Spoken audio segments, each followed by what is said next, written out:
এবং এই রাত্রিবেলা তারা কষ্ট করে আমার মেয়ের সঙ্গে যে ভিন্ন ঘটনা ঘটেছে এবং সে একটা কাজের জায়গায় সুরক্ষিত জায়গায় যে চক্রান্তের শিকার হয়েছে তার বিচার চেয়ে আপনারা এই যে কষ্ট করে সবাই দাঁড়িয়ে আছেন। সত্যি কথা বলতে যেদিন আমি মেয়েকে হারিয়েছি সেই দিন থেকেই আমি একটা বিরাট পরিবার আমার পাশে পেয়েছি। এইটা আমার একটা সত্যি কথা, আমার মেয়ের যে শোক সেটা অনেকটা কমিয়ে দিয়েছে। আজ ৬২ বছর আমার বয়স। এই ৬২ বছর ধরে আমি যা করেছিলাম, আরজি করে দুষ্কৃতীরা একটা রাত্রে আমার সমস্ত স্বপ্ন এবং আমার মেয়েটা ৩১ বছর ধরে যে পরিশ্রম করে যে পরিস্থিতিতে পৌঁছেছে, দুষ্কৃতীরা এক রাত্রে সব শেষ করে দিয়েছে। একদিনেই আমাদের স্বপ্ন সমস্ত চুরমার হয়ে গেছে। আপনারা তাও পাশে এসে দাঁড়িয়েছেন বলে আজকে আমরা গলা খুলে দুটো কথা বলতে পারছি এবং আমাদের বিরুদ্ধে যে অন্যায়টা হয়েছে আরজিকর হসপিটালে, এবং সেই দিন থেকে আমাদের উপর যে মানসিক যন্ত্রণা প্রেশার তৈরি করার চেষ্টা হচ্ছে, তার যে আপনারা ভাগিদার হয়েছেন সেজন্য আমি নিজে নিজে মনে মনে গর্ববোধ করছি। এবং আপনাদের এই যে স্বতঃস্ফূর্ততা এবং আপনারা যে আমার মেয়ের বিচারের জন্য এত লড়াই করছেন, সত্যি আমি আশ্চর্য হয়ে যাচ্ছি যে আমার ওই মেয়েটার কি ক্ষমতা যে এত লোককে আজকে রাস্তায় নামিয়ে দিয়েছে।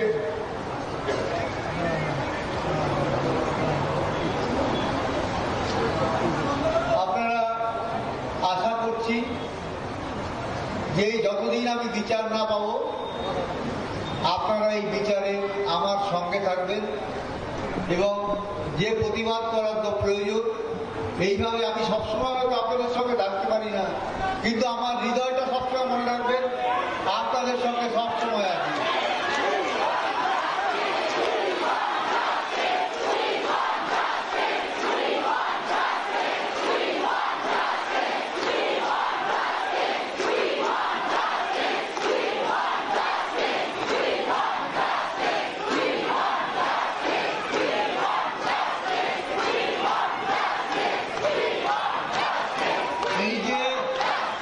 এই যে আপনাদের গলার স্বর আজকে আমার গলার স্বরটাকে অনেক উঁচু করে দিয়েছে এবং আমার মনের জোর, আমার যে মনের কষ্ট অনেকটা লাঘব করেছে।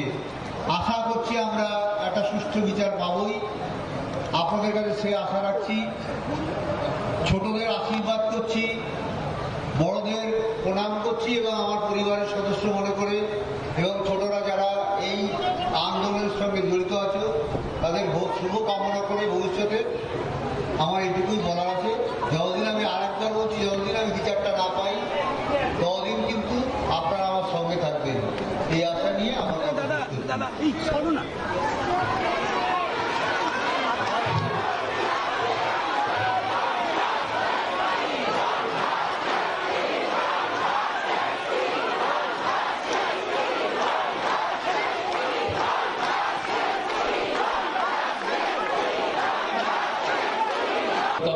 যে নামেই আপনারা তাকে ডাকেন, আমি তার দাদা। রাখির সম্মানটা আমি রক্ষা করতে পারিনি। আমরা চাইছি এই নারকীয় কাণ্ডের পেছনে যারা প্রত্যক্ষ বা পরোক্ষভাবে যুক্ত তাদের প্রত্যেকের দৃষ্টান্তমূলক শাস্তি। আমরা তো সবাই চেয়েছিলাম প্রশাসন আমাদের প্রথম থেকে শেষ পর্যন্ত সহায়তা করবে, কিন্তু আপনারা বিশ্বাস করুন প্রশাসন থেকে আমরা সামান্যতম সহায়তা পাইনি। জানি না এই নারকীয় ঘটনাকে ধামাচাপা দেওয়ার জন্য প্রশাসনের এত কি ব্যস্ততা ছিল। আমরা পরিবার থেকে চেয়েছিলাম অভয়ের বডিটাকে রেখে দিতে, পারিনি। দাহ করার জন্য তাদের যে ব্যস্ততা ছিল সেটা আপনারা ঘটনা পরম্পরায় সব দেখেছেন।